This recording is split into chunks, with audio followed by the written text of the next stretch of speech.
ஆழ்வார் எம்பெருமானார் ஜீயர் திருவடிகளே சரணம், ஜீயர் திருவடிகளே சரணம். Sri Bhagavad Gita, 18th chapter, Mokshopadesha Yogam. In this chapter, Bhagavan is explaining the path for liberation. This is considered as the ultimate instruction which is given to Arjuna by Krishna. In the beginning of this chapter, Arjuna inquired about Tyagam and Sannyasam.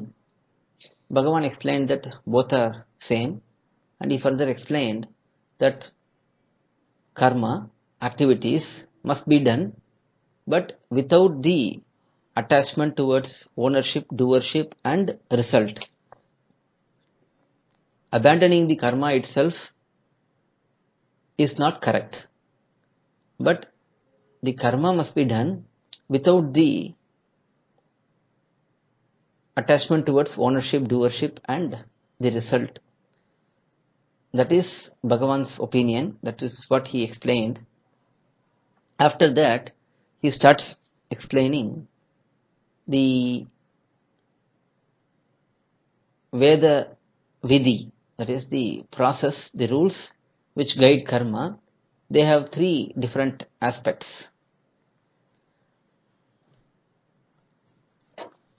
That is the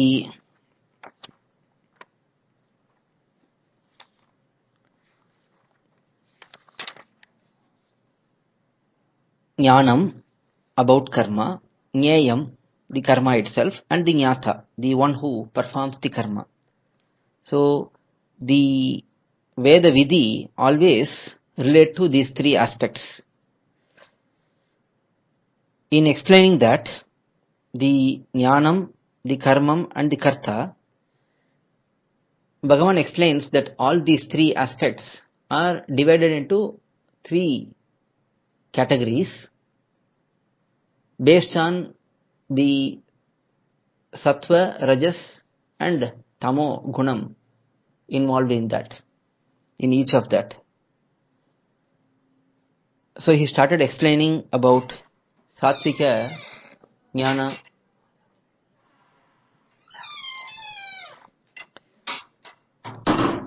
in the 20th, 21st and 22nd shlokams, Bhagavan explained about Sattvika Jnanam, Rajasa Jnanam and Tamasa Jnanam. And subsequently, he will explain in the 23, 24, 25 shlokams about Sattvika Karmam, Rajasa Karmam and Tamasa Karmam. And then he will explain about Sattvika Karta, Rajasa Karta and Tamasa Karta. We have seen up to the 22nd shlokam. Now we have to see from 23rd shlokam. Bhagavad Gita has a beautiful commentary from Bhagavad Ramanuja in the name of Gita Bhashyam. Vedanta Acharya has given Tatparya Chandrika, which is another Samskrita Vyakhyanam. Puttur Sri U.A. Krishna Swami Iyengar has given detailed Tamil commentary based on these existing Samskrita commentaries. With the help of this commentary from Puttur Swami, we have translated the word by word meanings into English. We are seeing the simple English meanings based on this English translation. Let us now continue on with the shlokams. 23rd shlokam of 18th chapter. Niyatam sangarahitam araga dveshatah kritam apala pretsuna karma yattat satvikam uchyate. In this shlokam, Bhagavan is explaining what is said to be satvika karmam. Yat karma, the karma, action, niyatam, which is apt as per the individual's varna and ashrama, sangarahitam, without attachment, such as I am the doer, this is my karma. Araga dveshata kritam, not done with the desire for fame or hatred for condemnation. Apala pretsuna kritam, done by one who is not attached to the result. That karma, satvikam uchyate, is said to be satvika karma.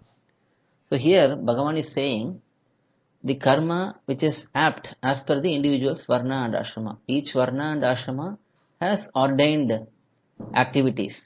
If it is one of such activities, then it is apt for the individual. And while performing such karma, it must be done without attachment, such as I am the doer, this is my karma. And then it should not be done with desire for fame or hatred for condemnation. Like one should not do karma considering that if I do this karma, someone will praise me, or if I don't do this karma, someone will condemn me. Karma should not be done for these particular purposes, but they must be done because it is apt for the individual to do. And apala pretsuna kritam. It must be done by the one who is not attached to the result. Two aspects were seen before, that is, kartritva tyaga and mamata tyaga were seen before in Sangarahitam. Here apala prepsuna explains the palatyagam, not being attached to the result of the karma. So if the karma is done in all these conditions, then that karma is said to be satvika karma. That is 22nd shlokam. Next, 23rd shlokam.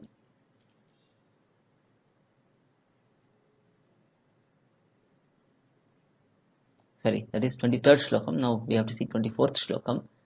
Yattu kamyetsuna karma sahankarena va punaha kriyate bahulayasam tad rajasam udahritam. This is known as rajasa karma. What is known as rajasa karma? Let us see in the shlokam. Yat karma tu, that karma, kamepsuna, with attachment to the results. Punaha sahankarena va, with the prideful thinking, I am the doer. Bahulayasam, with great efforts. Kriyate, performed. Tat, that karma, rajasam udahritam, is said to be rajasa karma. So while performing the karma, if there is attachment towards the results, then that karma becomes rajasa karma. Similarly, if one thinks I am the doer pridefully, then that is also going to make the karma as rajasa karma. And if the karma involves great efforts, then that karma will be called as rajasam. This is why our acharyas, if you look at their lives, they kept everything simple. Their life should be, even from the example of preparing food and eating, it must be as simple as possible. One should not make too much effort to fulfill the taste buds in many different ways. It must be fulfilling, it must be nourishing. That is the only criteria. It must help the individual sustain and engage in Kainkariam. That is the goal. For that, the food must be prepared and eaten. If great efforts are put in satisfying one's own taste buds, then that is also considered as rajasa karma. So that is one example here, just a practical example, but there are many examples where one must be simple and not put in great efforts to just material pursuits. If that is done, then that becomes rajasa karma, says Bhagavan in this shlokam. 25th shlokam. Anubandham kshayam himsam anavekshya cha paurusham mohadarabhyate karma yattat tamasam uchyate. Such karma is known as tamasa karma. Which karma? Yat karmam, that karma, the karma. Anubandham, the sorrow which follows. There are certain karma, while we are performing itself, we will go through suffering. And then at the end also there will be suffering. Those karma. And then kshayam, loss of wealth. Certain karma lead to loss of wealth. Such karma. Himsam, suffering to creatures which are caused by those karma. Paurusham cha, that is ability to accomplish the task, the self's ability to accomplish the task. Anavekshya, without analyzing. If a karma is performed without analyzing the ability of the individual to accomplish the task, then that is tamasa karma. And then mohat, without knowing that Bhagavan is the controller. Arabhyate, commenced. If a karma is commenced without knowing that Bhagavan is the controller, we have seen already previously in this chapter itself that the body, Atma, senses, prana, vital air, and Bhagavan are the 5 forces which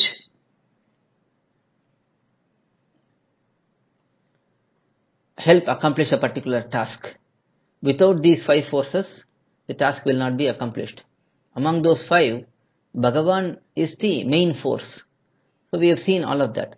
So if one starts a task without analyzing, without knowing that Bhagavan is the controller, then that karma will be said as tamasa karma. So if any of these conditions are met, then such karma will be considered as tamasa karma. That is, if the karma itself has sorrow and it also ends in sorrow, if there is loss of wealth, if there is suffering to creatures, if the karma is started without the ability to accomplish the task, without analyzing the ability to accomplish the particular task, and if it is done without knowing that Bhagavan is the ultimate controller, then such karma will be called as tamasa karma, says Bhagavan in this particular shlokam.